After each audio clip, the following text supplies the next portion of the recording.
Hi everyone, it's Amanda and Susanna here from Ray of Sunshine for the homework support group. So thanks everyone for joining. I'm just going to give us a quick introduction to what we're going to talk about today. And if you have any questions, please put them in the chat. Susanna is looking after the chat for us and she'll let me know. And obviously I'll check in every now and then. So today's topic is real life homework help, easy maths, English and home environment strategies.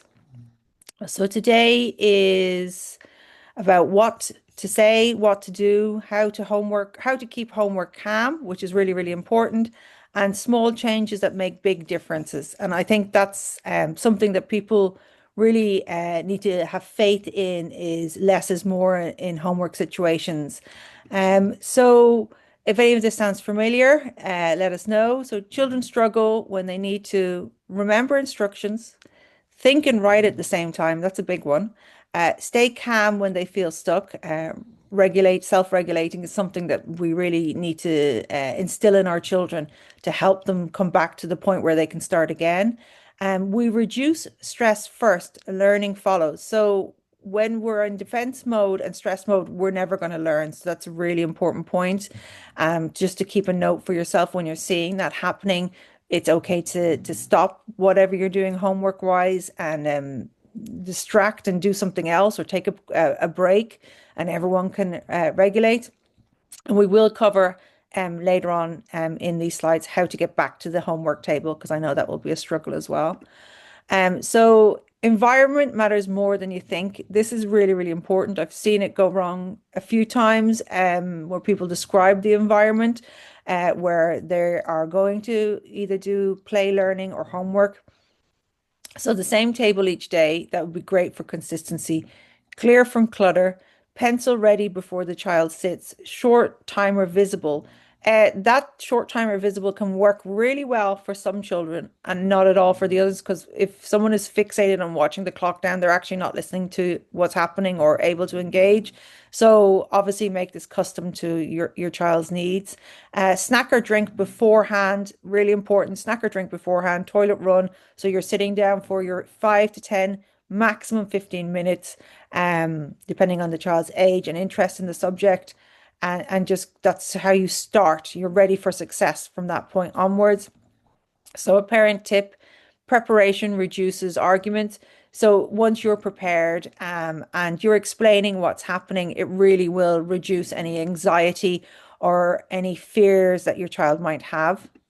So I'll just move my screen a little bit. So getting back to the table, this is the part where I know lots of parents struggle and dread, and rightly so. It can be very traumatizing for everyone at some point if there's a lot of heightened emotions.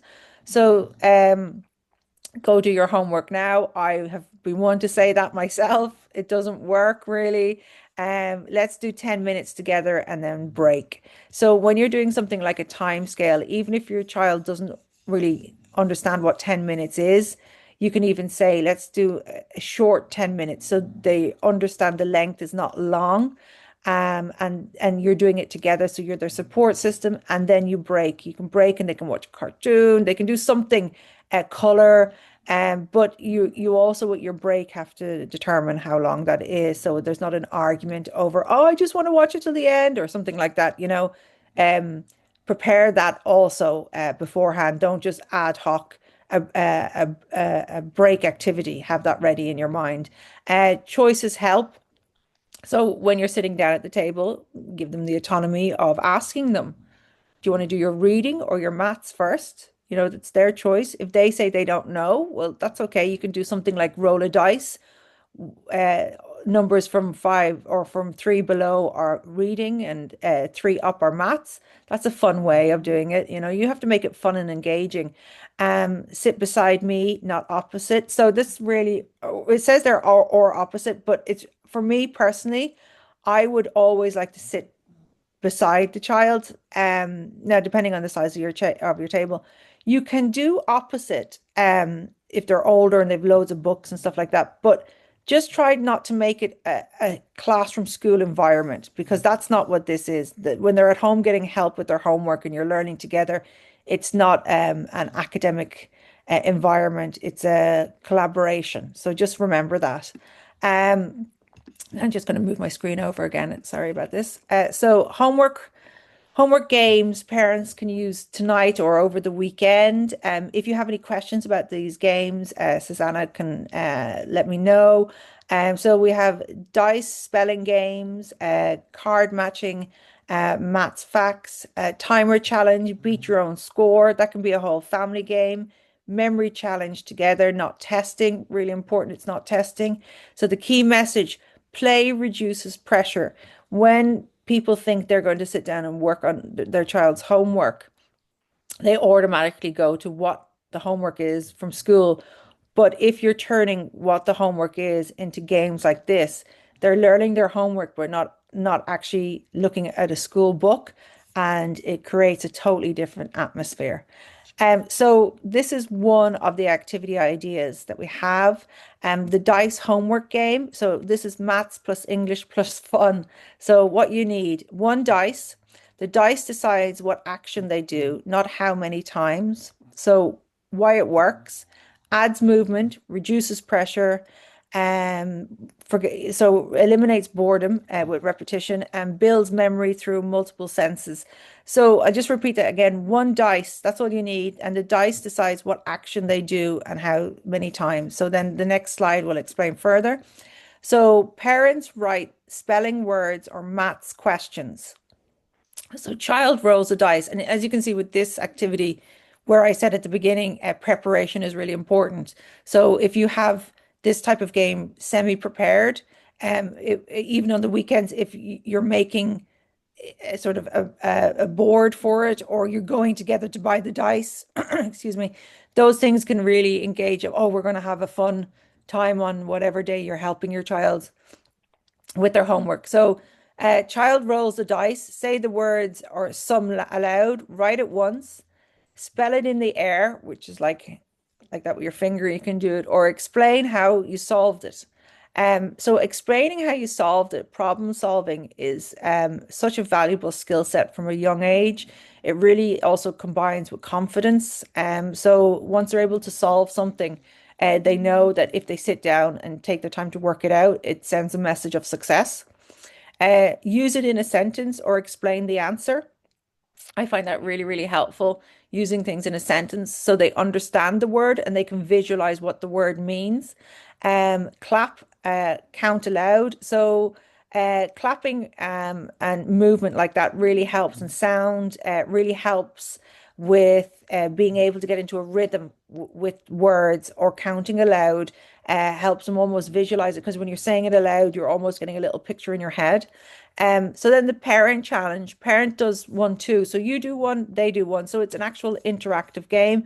It's very person-centered, this type of activity. So they will really, really enjoy that time.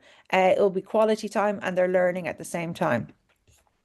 So tips for word games. English homework spelling example. So step by step. So look at the word, say it together, cover it, write once, check together.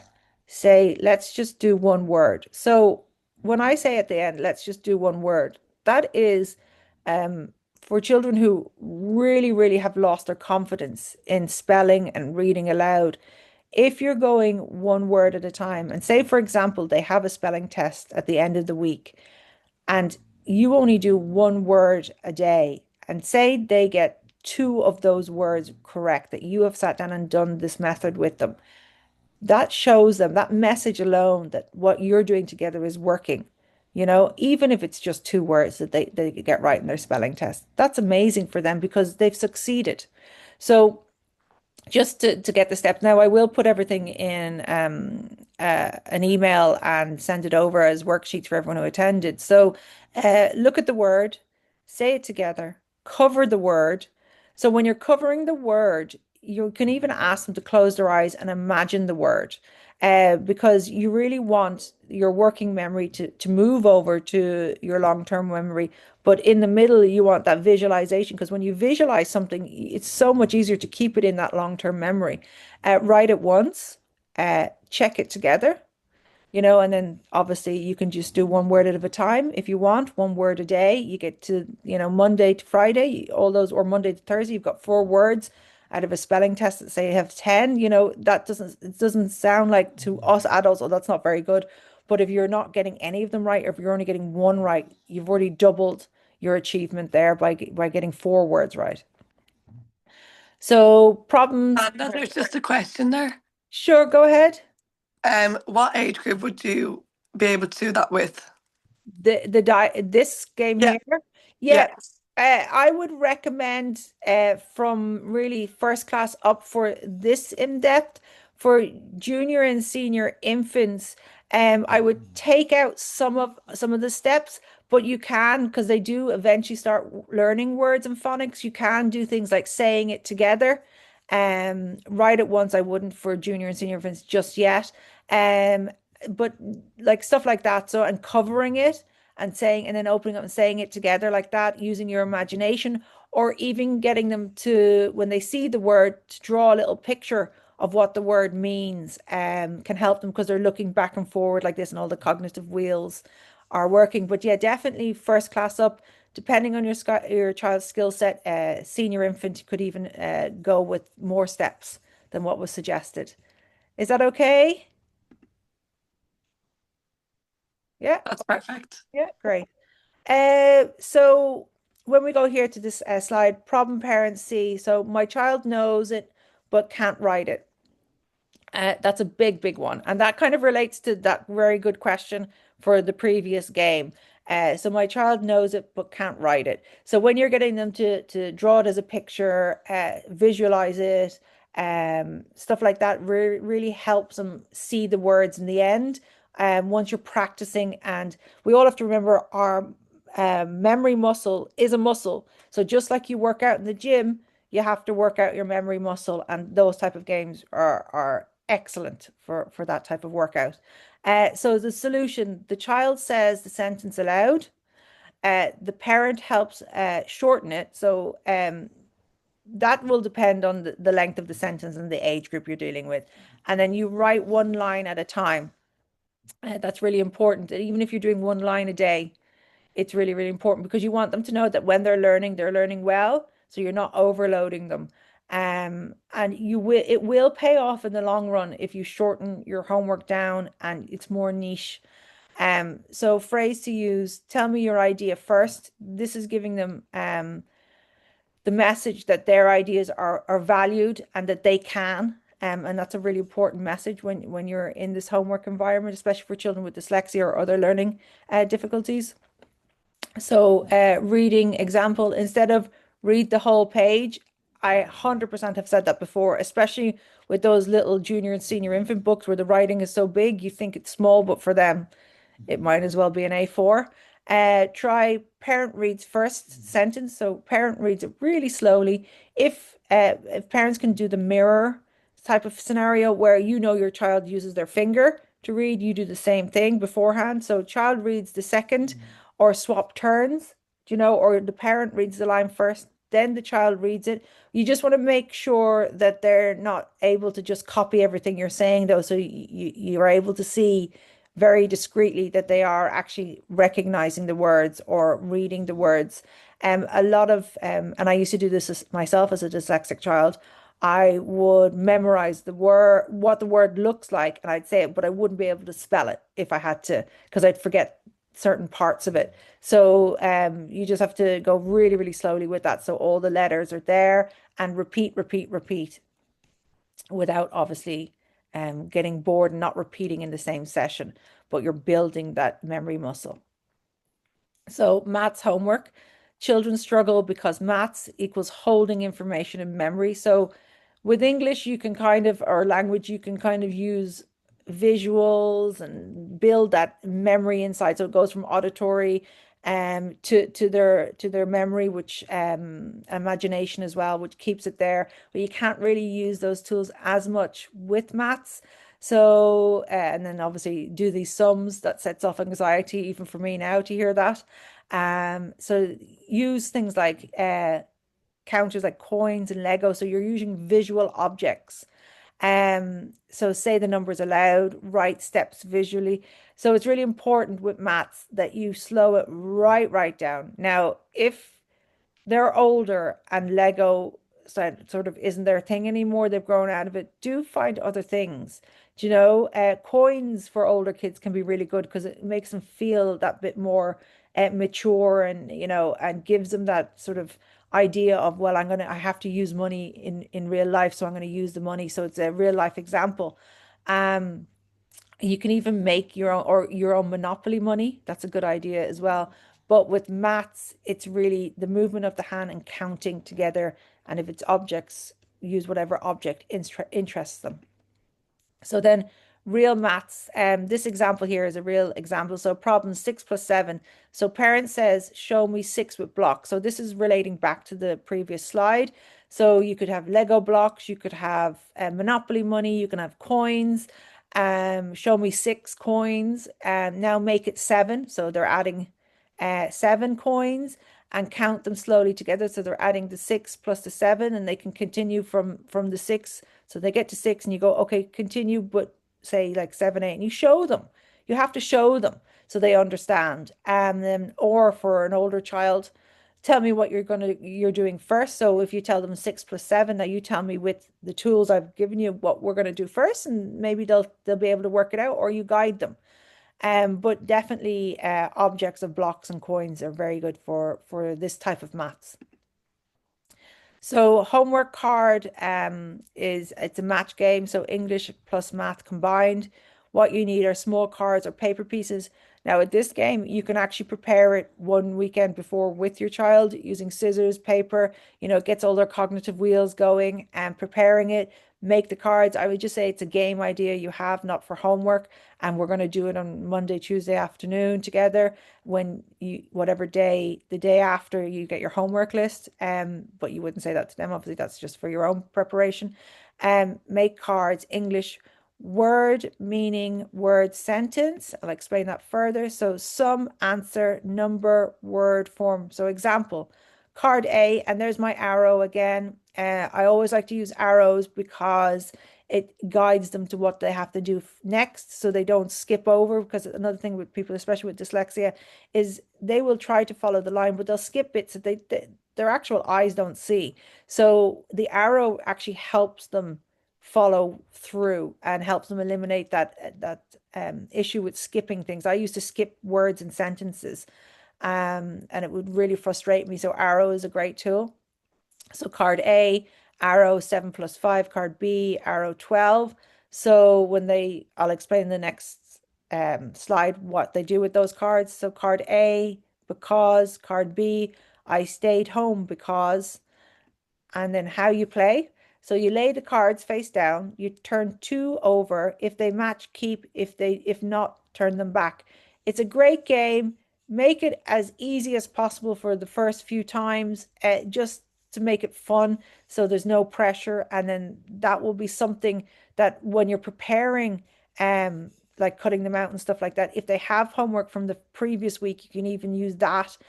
So you're doing it together, you're preparing it, and then you're going to play the game. It also helps them know what's coming up. So you're preparing them as well as you being prepared, excuse me.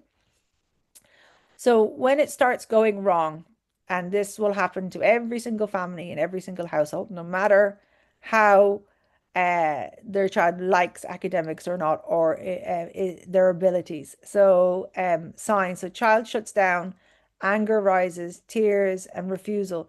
So what to do? You just don't let it build to the point of no return. And you have to stop. And I know the parents go, but if I stop, I won't get them back. But there is ways to get them back. And it won't be all successful in your first time doing these activities and these sort of introduction of play together. It will happen over time when you build confidence with your child, that this is not a homework activity and that they will have fun and one-to-one time together. So what to do? Stop, take a break, make sure the break is not something that it will be impossible to take them away from, like a long cartoon or something like that. Move the body is a great one.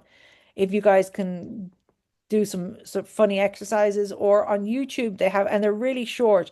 they have these video interactive things where you're regulating. So they're chasing something like they're a video game, but it only lasts for a couple of minutes and you can do it together and then sit down. I'll actually send the links, a couple of ideas of them in the email as well. Restart with an easier task. Definitely you can change subject with them and give them the choice. And let's reset our brains and let them know that's all it is. The reason they're feeling like this is because they need to reset. And everyone, even adults, need to reset. So normalize that for them so they don't feel any shame or anything like that. When it comes to not understanding why they're feeling angry or why they're tearing up. So parents reality check. I put this in here. I'm so sorry, guys. My big dog has come to sit beside us. So if you're hearing heavy breathing, it's my big dog. So parent reality check. Very important. If you're not teaching, you're not teaching at school, is what it's trying to say. You're not a teacher, you're a parent. And you have to separate that for your child so they understand they're not in that environment. And it will help them be more open to learning. So your role is calm, structured, and encouragement. Even if you're feeling stressed yourself or struggling yourself, fake it till you make it. That's what I say about this type of environment. So not perfect answers. Don't worry about it. Long sessions, 100% doesn't do you as a parent any benefit, nor does it do your child. And stress, no stress. You just have to let it go. If it's something they're not understanding and you're seeing the signs coming up that they're getting triggered, let it go, move on. You can come back to it another day. Okay, so we're getting close to the end of the slides. I just want to say why these ideas work. So visual memory, recall strategies, and builds confidence through play. So if you remember that sequence, it will really help you. And also, you have to also consider it as you're giving them a workout of their muscle memory. So no one goes to start a sport or goes to the gym and is able to lift 50 kg. They start with their little 5 kgs or 2 kgs and they're building up. And that's what you're doing. And it's okay if they stay at the 2 and 5 kg for a longer period of time. Once they're able to even learn one part of what you've spent 5, 10 minutes doing, it's fine. Or if they haven't learned in that session and they learn in the next session, that's okay. Go with their pace. Yeah, we have to always remember these are children at the end of the day, and you're their parent, you're not their academic teacher. So they want to feel that with you and that safety. And parents want their children to do so well, and they have so much good meaning behind it. But overloading you and your child will not benefit you in the long run. So quick wins this week. Try one, the timer, one-step instructions, really, really important. Say it before writing. So short sessions. I know so many parents that I've been working with on one-to-ones that short sessions have changed their whole environment at home. And even though short sessions are done more consistently, so every day short sessions, some of them are doing, it's made it more open. And now some of them especially have relationships where their child is going, oh, are we going to do our 10 minutes today? What game is it today? And that's what you want. And you want to end each session on success. You want your child to feel that they have succeeded even by trying, and also for you to feel that like you've done a session where even if you're not sure if they've learned anything, you've had fun together and you've built that confidence. You've started the stepping stone to confidence, and that will give you the feeling of success as well. So it's all about collaboration. So that's it, everyone. I hope you had an interesting session. I don't know if there's any questions. I'll go back to this There's page. just one question, and it says, how long of a break should you give a child between if they get stressed or something? Okay, that's a very good question. So every child is different. And as a parent myself, I would know that like getting stressed or learning that if they show signs of stress, there's a break. So there's a fine line between. So you don't want it to be too long. So you want it to be about 5 minutes. I wouldn't stretch it past 5 minutes, because when you're stretching it past 5 minutes, they've kind of getting to the risk area that they've forgotten what's in their working memory. So I would say 5 minutes, no matter what age they are. I hope that helps. Is there any more questions? No? Okay. No, that's it. No, that's great. Look, thank you all so much for your time today. I really appreciate it. Okay. Chat soon, everyone.